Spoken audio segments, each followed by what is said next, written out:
আজ নদিয়াতে যাচ্ছেন অভিষেক বন্দ্যোপাধ্যায়। সেখানে গিয়ে অভিষেক বন্দ্যোপাধ্যায় রোড শো করবেন এবং তার আগে শেষ মুহূর্তের প্রস্তুতি চলছে, সেই ছবি এই মুহূর্তে দেখাচ্ছি আপনাদেরকে।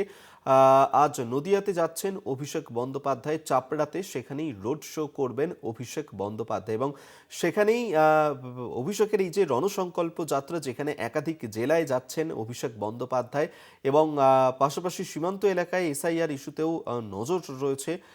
আজ নদিয়াতে অভিষেক বন্দ্যোপাধ্যায় তিনি যেতে চলেছেন এবং সেই ছবি এই মুহূর্তে দেখাচ্ছি আপনাদেরকে।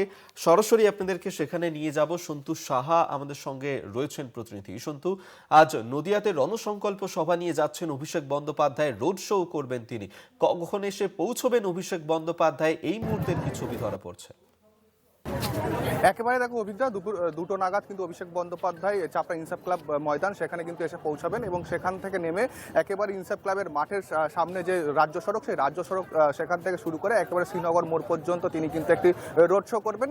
একেবারে দেখো এই যে ভারত বাংলাদেশ সীমান্তবর্তী নদিয়ার চাপড়া, সেই জায়গায় দাঁড়িয়ে কর্মী সমর্থকরা কিন্তু সকাল থেকে আসতে শুরু করে। সব থেকে বড় বিষয় একেবারে এসআইআর যে ইস্যু, রাজ্য সীমান্তবর্তী এলাকায় এসআইআর কিন্তু বড় ইস্যু, মানুষের হয়রানির শিকার হতে হচ্ছে। সেই জায়গায় দাঁড়িয়ে এই আজকের যে রোড শো এর পর মানুষের জন্য কি বার্তা দেবেন অভিষেক বন্দ্যোপাধ্যায়, সেই দিয়ে কিন্তু নজর রাখতে চাইছে সাধারণ তৃণমূল কর্মী সমর্থক থেকে সাধারণ মানুষ। একেবারে সব মিলিয়ে যেটা বলছিলাম, ঠিক আমার পিছনে যেখানে হেলিপ্যাড করা হয়েছে সেখান থেকেই নেমে কিন্তু একদম কৃষ্ণনগর রাজ্য সড়ক, সেই রাজ্য সড়ক ধরে দীর্ঘ কয়েকশো মিটার কিন্তু তিনি রোড শো করবেন এবং রোড শো শেষে কিন্তু সেখান থেকে তিনি একেবারে সাধারণ মানুষের উদ্দেশ্যে বক্তব্য রাখবেন।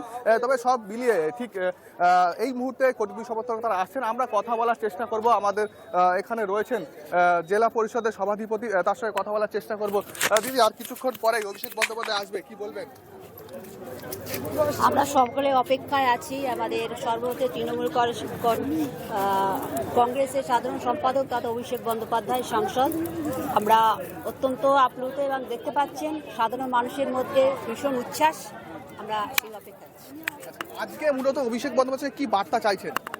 সেটা তো উনি বলতে পারবেন। এই যে এসআইআর নিয়ে যেটা চলছে, সাধারণ মানুষকে যে হয়রানি করছে আজকে এসআইআর, নিশ্চয়ই আমরা আশা করছি সেই বিষয়ে কিছু বার্তা তিনি মানুষের উদ্দেশ্যে দেবেন। এই চাপড়া একেবারে সীমান্তবর্তী এলাকা, এসআইআর নিয়ে হয়রানির শিকার হচ্ছে, সেই জায়গায় দাঁড়িয়ে আপনারাও জানেন, আমরা সকলেই জানি এটা একটা চক্রান্ত। আশা করি সাধারণ মানুষ তার যোগ্য জবাব দিন। একেবারে দেখো অভিজ্ঞতা, যেমনটা বলছিলাম যে একেবারে ভারত বাংলাদেশ সীমান্তবর্তী চাপড়া, সেখানে কিন্তু এসআইআর নিয়ে মানুষ হয়রানির শিকার হচ্ছে। সেই জায়গায় দাঁড়িয়ে আজকে অভিষেক বন্দ্যোপাধ্যায় কি বার্তা দেন সেদিকে যেমন নজর থাকবে, তার পাশাপাশি বিভিন্ন এলাকাতে যে সকাল থেকে যে বলছিলাম চূড়ান্ত প্রস্তুতি, তা কিন্তু প্রায় শেষের দিকে। দুপুর 2টো নাগাদ তিনি কিন্তু এই হেলিপ্যাড করা হয়েছে ইনসাফ ক্লাবের মাঠে, সেখানে এসে উপস্থিত হবেন। সেখান থেকে একেবারে প্রায় কয়েকশো মিটার তিনি রোড শো করবেন। রোড শো করে সেখানে সাধারণ মানুষের উদ্দেশ্যে কি বার্তা দেন, একেবারে যেটা বলছিলাম এসআইআর নিয়ে মূলত কি বার্তা দেন, সেই দিয়ে কিন্তু একেবারে নজর থাকবে চাপড়াবাসী। সব মিলিয়ে আর কিছুক্ষণের মধ্যে কিন্তু এই সভা শুরু হবে, যেমনটা জানাচ্ছিলাম 2টো নাগাদ অভিষেক বন্দ্যোপাধ্যায় এখানে শুরু হবে। তার আগে একেবারে চূড়ান্ত প্রস্তুতি কিন্তু তুঙ্গে একেবারে। এবং সেই রোড শোয়ে সামিল হওয়ার জন্য কর্মী সমর্থকরা তারাও এসে পৌঁছেছেন। আপাতত ধন্যবাদ জানাবো সন্তু তোমাকে। সন্তু সাহা সরাসরি আমাদের সঙ্গে ছিলেন প্রতিনিধি।